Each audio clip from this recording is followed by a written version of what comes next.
This show was previously recorded.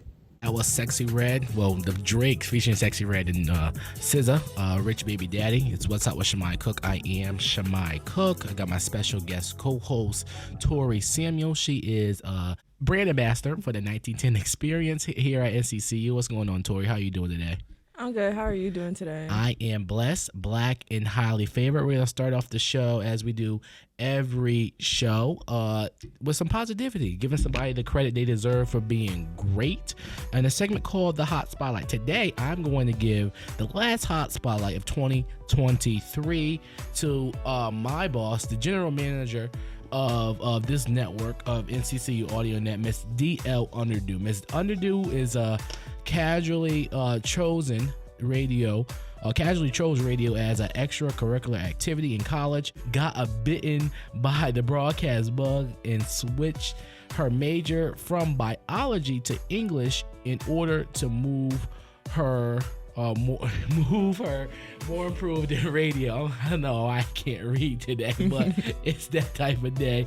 But Miss DL, she is also a professor of audio productions here at NCCU. She has actually 3 degrees from Norfolk State, Elizabeth City, and she also went to A&T. So, but she transferred to Elizabeth City, and you also can listen to Miss DL show, the Afternoon Jazz Show, live on weekdays from 3 to 7 on 90.7 WNCU FM. Miss DL, she has given me so much opportunities and wisdom about this radio business, and I appreciate her for helping me out on this show and helping me further my career after and I leave this institution and beyond. Now, Tori, who are you going to give the hot spotlight to? For me, I would say I'm going to give the hot spotlight to Miss Crystal Fletcher. She oversees SOAR and the 1910 Experience, which is a program to help freshmen get better acclimated into the school, do community service, do group work, stuff like that, and just like have a little family. Oh, that's good. That's good. Major props to Miss Fletcher and and everybody who has helped Central be the institution that it is. Now, if you want to give somebody the credit they deserve, DM me at Shimei Cook TV on Instagram or whatever you get your social medias at. And we'll put them on for the hot spotlight because positivity is what we need in our life today, especially in the black community. All right, up next we got the hot headlines. Derek Chauvin, the police officer that killed George Floyd, was stabbed in prison. People are actually happy about this. You hear my opinion and more. First, here's Paint the Town Red, Doja Cat, NCCU Audio Net. It's What's Up with Shimei Cook. I am Shimei Cook. I have my special guest co-host, Tori Samuels, in the building. She's a brand ambassador for the 1910 Experience. What's going on, Tori? How you doing? I'm good. How are you? I am blessed, black, and highly favored. It's time to get into these hot headlines. Here we go. Here we go. All right, we're gonna go there. Well, it is What's Hot with Shimei Cook, so we go there all the time. Okay. These are the stories heating up in the news. Someone is not doing their job correctly because this is blasphemous. I'm sorry. This is Hot Headlines Allegedly. Okay. on What's Hot.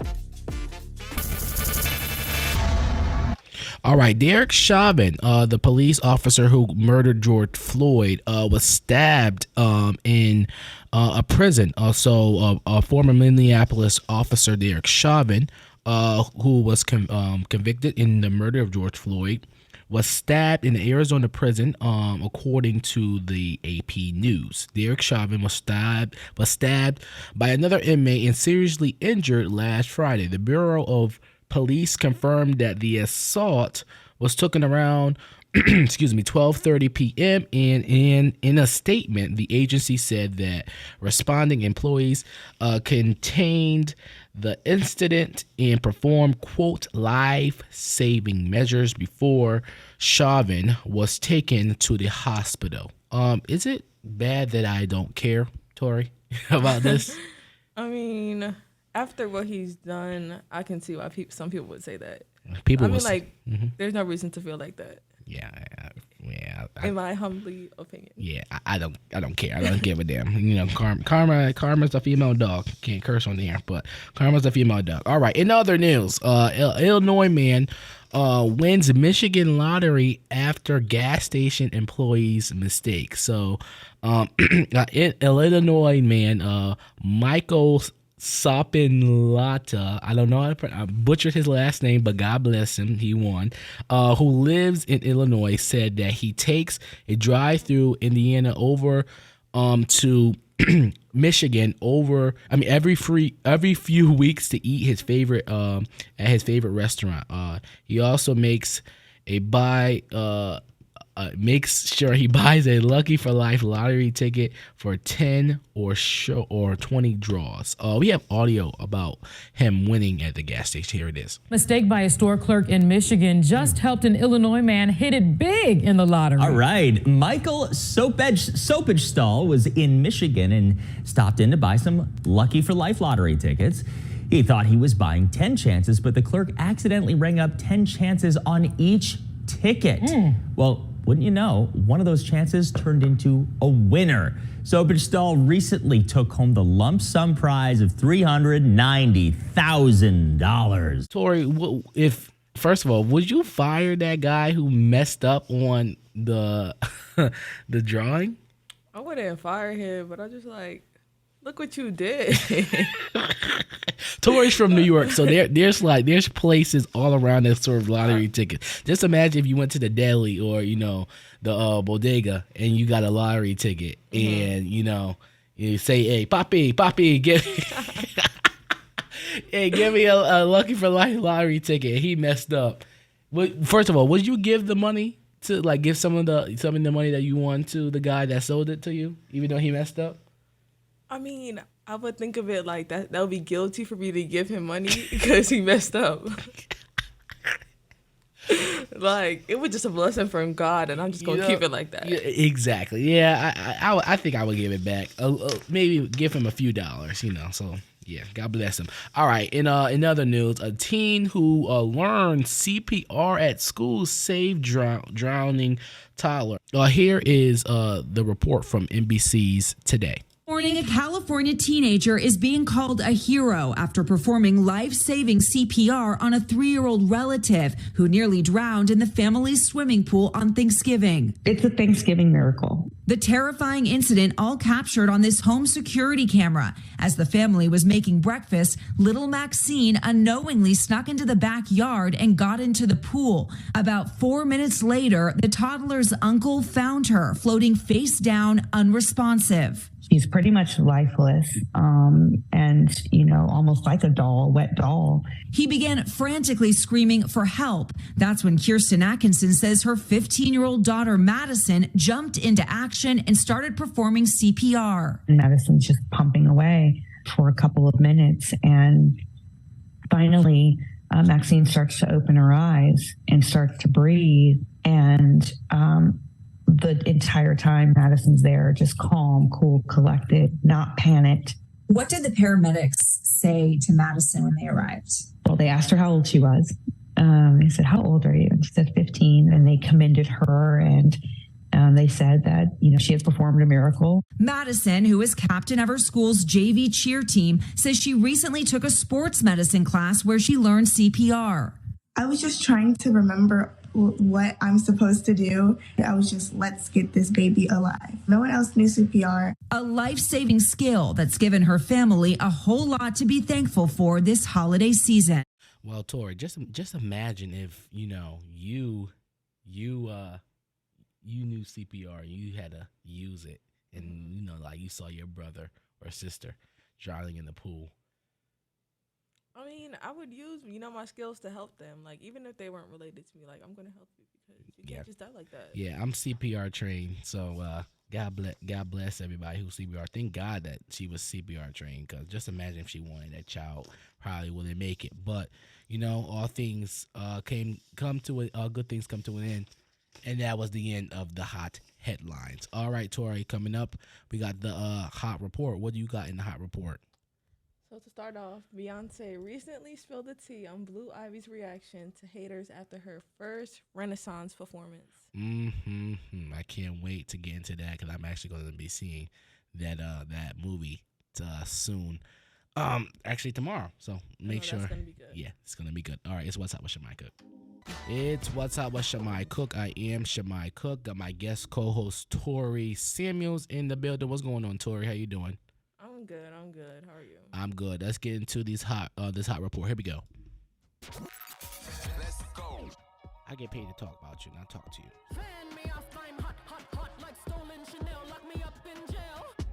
From pop culture to news at NCCU. This is the Hot Report. If I want to talk about you, if I feel like you're not doing your job, I'm going to talk about it, whether you like it or not. On What's Hot.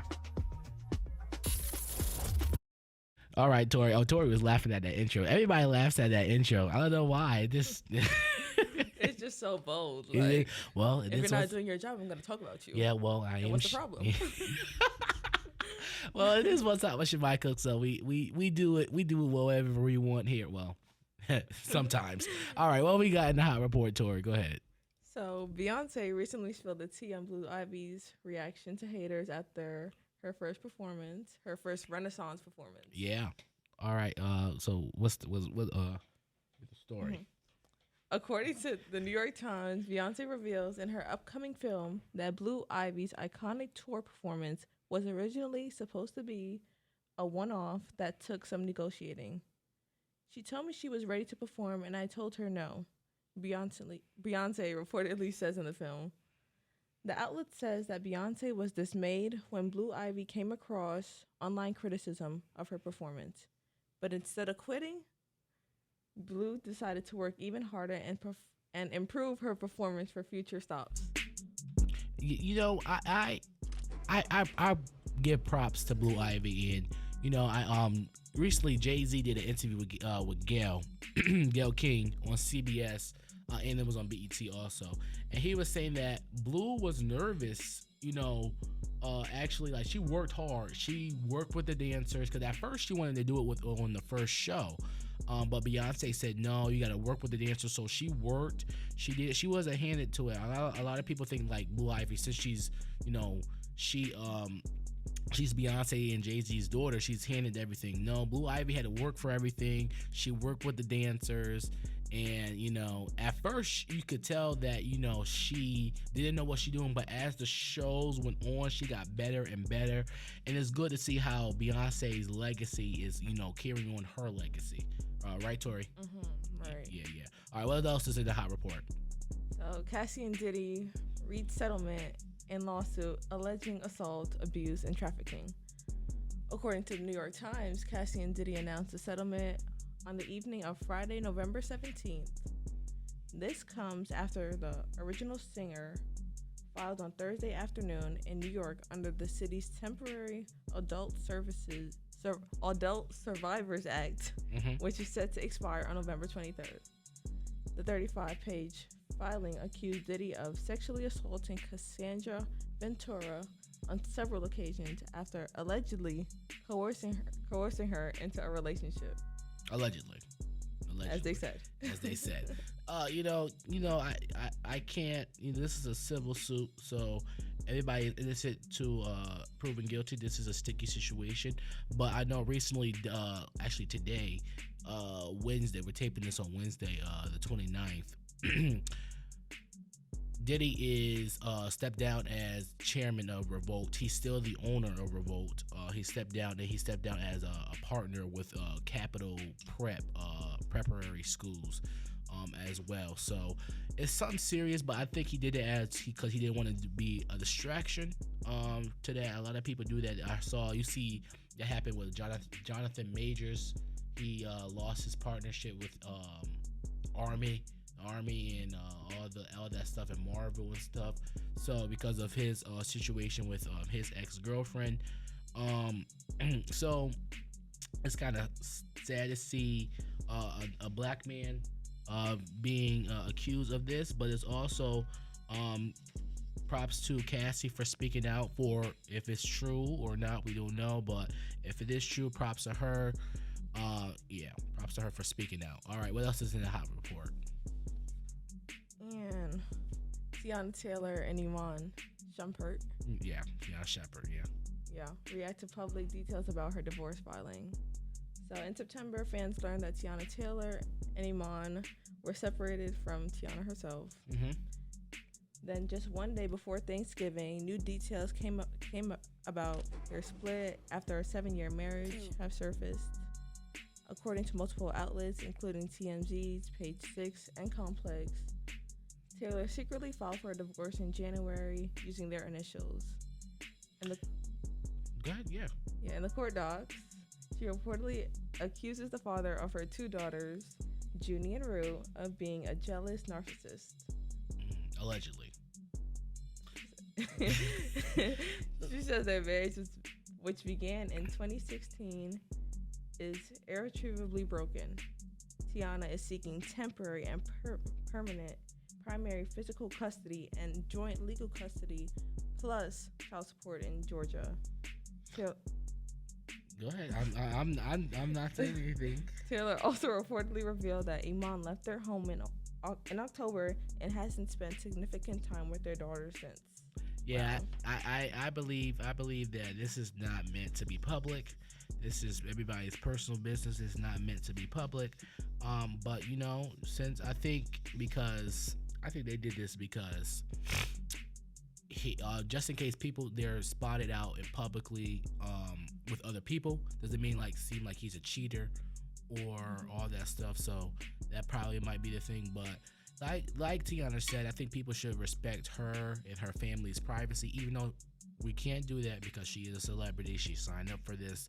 So of course her personal business is going to be, in the headlines and in the news and the hot report, of course. So that's what we're here to do. But in the end, family is family. Some relationships don't work out, of course, right, Tori? Relationships just don't work out. So yeah, so that is what it is. And that was the hot report. Thank you so much, Tori. Coming up at the top of the hour, we got the hot mix of the day. And later in the show, we have Miss Beverly Mahomes joining the show. She's going to be talking to us about how important vocabulary is in our society. It is what it is. It's What's Hot with Shimei Cook. You're listening to What's Hot on NCCU AudioNet. It is What's Hot with Shimei Cook. I am Shimei Cook. And I have a special guest today. You may know her. She is actually a journalist. She is actually an internet sensation. You know her as Auntie Bev with the vocab. I call her Auntie Bev, the vocab queen. Okay, it's Miss Beverly Mahone. Welcome to the show, Miss Mahone. How are you doing? Thank you so much for coming on the show. This is such an honor for you to be here. Well, thank you very much for having me. After spending 30 years interviewing other people, it's odd to be on the other side. And I'm not really big on doing interviews, but okay. I said I would do it for you. I greatly appreciate it so much. First of all, a lot of people don't know that you are a journalist. People know you from your internet sensation. We're gonna get into that a little later, but let's start off there. You went to Ohio University. You got a degree in journalism, and you been a journalist for over 30 years, correct? Yes. Yes. Talk about what made you want to get into journalism. Talk about that. Well, I'm dating back to the 70s now, so at that time I didn't see any stories of people who looked like me. Okay. And I wanted to be able to tell those stories. Wow, okay. So I was encouraged and motivated to do that at a time when affirmative action really was almost at its peak, where, it was easier to get jobs that weren't given to us because of race or ethnicity. Okay.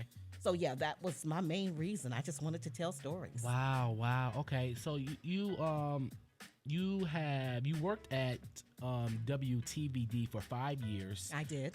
Talk about your experience there. That's in North Carolina here. That is correct. I worked at also WNCN NBC 17. I worked there when I moved into this area. Okay. Well, actually, I worked at NCCU first. Wow. Wow. I did not know that. So you Yes. worked at Central first, Yes. then you went to into Television. Okay. And then I went to ABC 11. But my experience at NCCU was as news director. Okay. And that was really a wonderful experience because I got an opportunity to work with young people who wanted to do what I had done. Wow. And some brilliant young people came out of that 3-year period where I was there, working with them. It was just incredible. Okay. So from there, I decided to move on to television, to try my hand at television. Okay. Again. Mm-hmm. And went to NBC 17 where I worked on the assignment desk. Okay. And as an assignment editor, it was my job to find the news. Okay. Or to research information people was submitting to us. Gotcha. To make Okay. sure it was legitimate. All They're right. just not crazy. This is not a dog chasing or an ambulance chasing story. Gotcha. So I had to do that, and I learned to really love being an assignment editor because it really helped me to hone in on my research skills even more Gotcha. than I felt I already had. Right now, I'm still kicking it with Miss Beverly Mahone. Talk about how do you feel about how journalism is going now? A lot of people, claim that they are journalists without the credentials and without having that degree and having that experience. How do you feel about, different people get into this field but not being, having the proper credentials to say that they are a journalist? I have to tell you, I'm real disappointed in the way journalism is going because I think right as I was venturing out of the business, the professional side of the business, Yeah. I started to see the pretty faces. Gotcha. They want to, because they look cute or they are very handsome or they think they speak well. And they just believe that I would make, or not I, but that they would just make such a presence in front of the camera. Gotcha. Without really doing the work. Because there's work in being a really good journalist. Yeah, it is. It's not just going out and getting the story and then putting it on the air. You have to really dig deep and try to get to the heart of the story as best you can. And there's always two sides. And the other thing I say, there is no such thing as objectivity. No such thing. I don't care what story you go into, you have an opinion. Mm-hmm. And a lot of times, those opinions tend to seep in to the story. Some people masquerade it better than others. Okay. And if you have a good editor or a good news director, they'll be able to pick up on that. Can I tell you a quick story? Go ahead. Yeah, go ahead. I won't say his name because he's still in the area. When I was at NBC 17, this is how a leopard shows its spots. We all knew he was racist. We all knew he was racist, okay? But so this person is still on air today? Well, no, he's not on air today. He's not on air. But he's representing the Republican Party. Let's put it that way in the state. Okay. And All right. That's all I'll say about him. Yeah, okay. People who know probably know who he is. Okay. So we all knew he was racist. We all felt that way. I mean, he would say little things and we'd be like, oh, okay, and Jesse Helms was one of his favorite people. Well, one day he was called to do a live shot in Raleigh. Okay. And it was an African-American event. And he said, during the live shot, he said, these people are so colorful. Now, he said that on live television. Oh my gosh. And oh my God, the news director didn't seem to think that there was anything wrong with it, but of course we all raised a lot of sand about it in the newsroom. So when he got back, she had to call him in her office. I'm sorry. Okay. Yeah. So once again, he allowed his own personal feelings to seep into the story. Now, it was a colorful event. Okay. But I don't know if you say these people as if you are separating yourself from them. Wow. These people. Yeah. We all know that this is an African American event. Yeah. So you're referring to these people. So yeah. there's no such thing as objectivity in journalism. Still have so much more to get into with Miss Beverly Mahone, aka Auntie Bev, the vocab queen, here on What's Up. So do not go anywhere. We shall be back. It's What's Up with Shimei Cook. I'm Shimei Cook, and I'm still kicking it with Miss Beverly Mahone. Let's get into, your people might know you. Well, people do know you from your great vocab videos that you post on social media, on Instagram, and you have 656K followers on Instagram. Talk about what made you want to start doing these type of videos. I had no interest in doing videos. Okay. I promise you, I had no interest. But I'm trying to make this long story short. I had lost my job during COVID. Oh, wow. It was an educational job, and I had lost my job, and I needed to figure out some way to generate some income. Okay. And my grandson, who at the time was 15, all right, suggested that I go on TikTok because he had heard that, people can make money on TikTok, and he thought I would be great, introducing vocabulary words to his generation. Yeah. And I said, absolutely not. That, I did look at the platform, and I thought it was just such a time-consuming, sucks you in for hours and hours platform, and I just didn't feel that I wanted to be a part of that. Okay. And plus, there were a lot of young people. Well, he kept saying, Grandma, I think you'd be great. The kids will love you. I mean, and, you're funny, you're this, all the words. Okay. He said, just try it. So for my grandson, because I love him dearly. All right. I said, okay, show me how to do it. So we went to the dollar store, bought this red little hat. Okay. And then he took a picture of me and uploaded it to TikTok and said, don't tell my daughter or my grandson, but Grandma has just joined TikTok. And that was it. How I started. Wow. Yeah. And from there, I really didn't know what I was doing. Still don't on TikTok. Because TikTok is crazy. I mean, young people are brutal. Yeah. I had a lot of kids saying, Grandma, go back to Facebook. Gotcha. Why are you here? Gotcha. Oh, no. So anyway, he then told me what I should do is cross over onto Instagram. Gotcha. And showed me how to do that. I did not know how to do that, so he had to show me. Okay. And then from there, I spilled on over into Facebook. Gotcha, because Facebook is owned by, Instagram is owned by Facebook. So yeah, I it's the same didn't know thing. that You at didn't the know time, that. Gotcha, but I know okay. it now. I'm still here with Miss Beverly Mahone. What's one word that explains that we should use going into the holiday season? Around family. What's one word that, we should use going into the holiday season? Okay. Well, let me ask it this way. Is this for you need to get stuff off your chest? How about that? Yeah, because, holiday season, there's a lot of debates come up. And, not in my house, but I'm not speaking for myself. I'm just seeing a lot of other people, get into a lot of debates when it comes to sports, politics, and all that stuff. So what is one word that we should use in a polite way to express ourselves? Okay. So in every family gathering, you always have that one person who seems to know everything about everything. I don't care what you say. They You're right, can talk yeah. about it.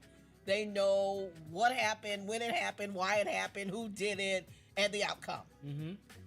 Those are ultra-crepidarians. Ultra-crepidarians. Yes, those are the know-it-alls.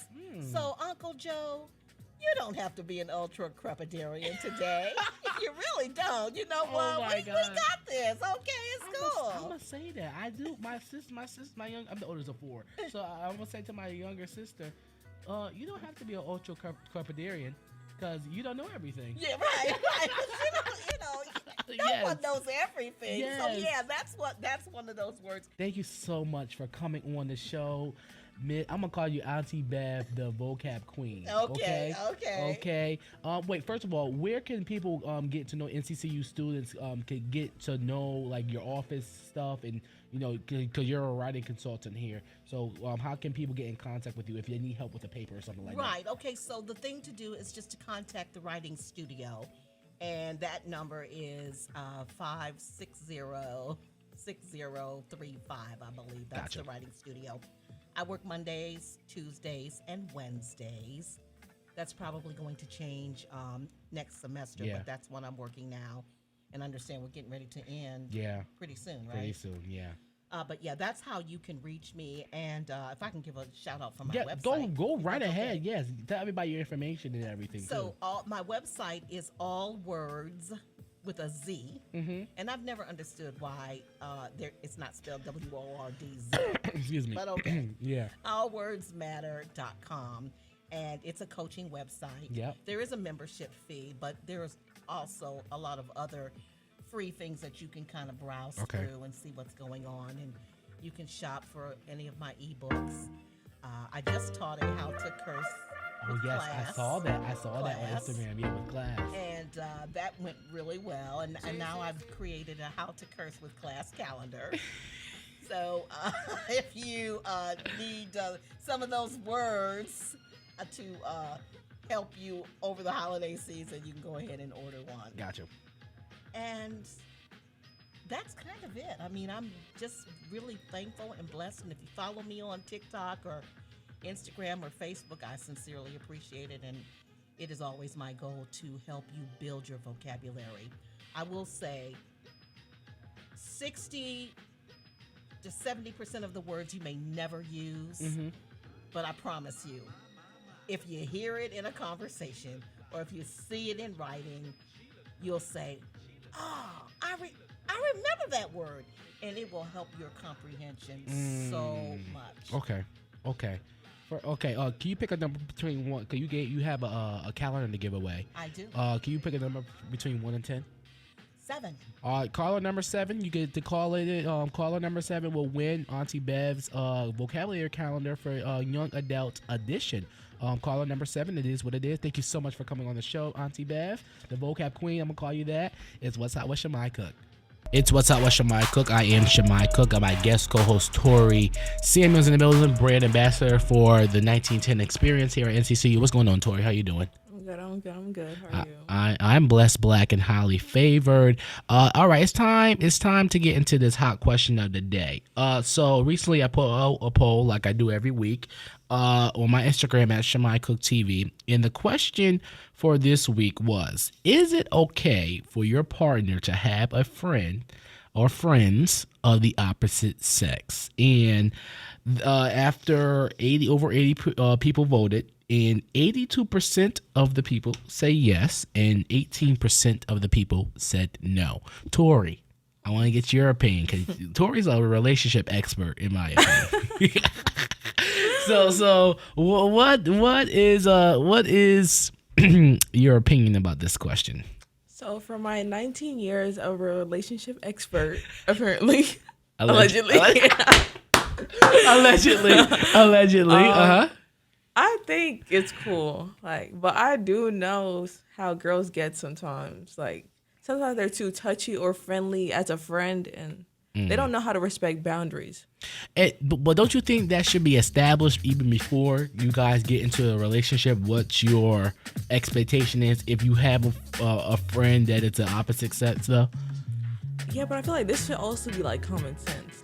If you have a girlfriend, your friend should not have the same. Your girlfriend, one of your homegirls or something, should not have the same access to you as I have. That's kind of weird. Okay. Can you explain a little bit more? What do you mean? Same access? Location, or you gotta elaborate a little bit more. Okay. So if I say I want to see you, and then if I want to hang out with you all the time, and that one of your homegirls keep on saying can we hang out? I haven't seen you in a while, blah, blah, blah. You're being fake.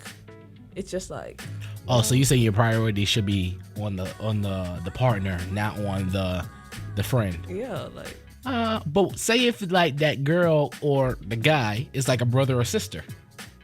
A figure. You gotta be real brother or sister. We don't do the fake titles over here.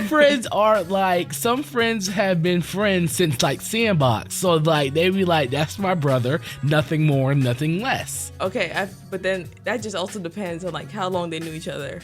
if you met somebody 1 month ago and you guys are cool now and like best friends, or like you're calling them your brother or your sister, it's just like, okay. that So is the not time true. frame matters. I think so. Okay, you got your opinion since you're the relationship expert here. I believe I agree with the poll. Yes, I think that it's okay because first of all, that shows a little bit of insecurity and a little it depends on the ego of it all also, because if you trust your man or your woman, you shouldn't be worried about who are they with, who they're friends with, and they shouldn't be messing around with it. And if you are, that means you shouldn't be in a relationship. That's point blank simple. So I agree with the poll. Tori, you had some good points. And we appreciate everybody for voting. Up next is my quote of the day. It is what it is. It's What's Up with Shimei Cook. It's What's Up with Shimei Cook. I am Shimei Cook. I have my special guest co-host, brand ambassador for the 1910 Experience here at NCCU. It's Tori Samuels. What's going on, Tori? I'm doing good, just chilling. What about you? I'm good. It's that time of the show. We're at the end. Thank you so much for being on today, Tori. Before I say my quote of the day, where can everybody find out about the 1910 Experience and your information as well? Okay, so regarding the 1910 Experience, we have an Instagram page at the 1910 numerical and then experience. Gotcha. Spelled correctly. Yes, spelled correctly. yes. So make sure you follow that. And what else? And then for me, you have _ the real REAL TTEE _ That _ All right, thanks, Tori. All right, it's time. Tori, me and Tori behind the scene. It's a show behind the show here on What Tot. It really is. All right, it's time for my quote of the day. It's our last show of 2023. I want to thank everybody for listening and watching, whatever you tune in, however you tune in. All the guest co-hosts who has been with me all year, from Sabian Kelly, Xavier Kelly, Ken LaVinci, Jaden Scott, Sydney, Caleb, everybody who has guest co-hosts, Tiffany. Let me stop naming names before I forget people, but I feel like I name everybody. I really appreciate everybody for coming on and all the guests this year, and I'm excited for what the show has to come next semester in 2024. All right, time for my quote of the day so we can get out of here. Going into the holiday season, remember this. People can assist with your happiness, but can't make you happy. That's all for you. It's What's Up with Shimei Cook. God bless you. See you next year. Stand by. We return to music in 1 minute. We're now in the approach phase. Everything looking good.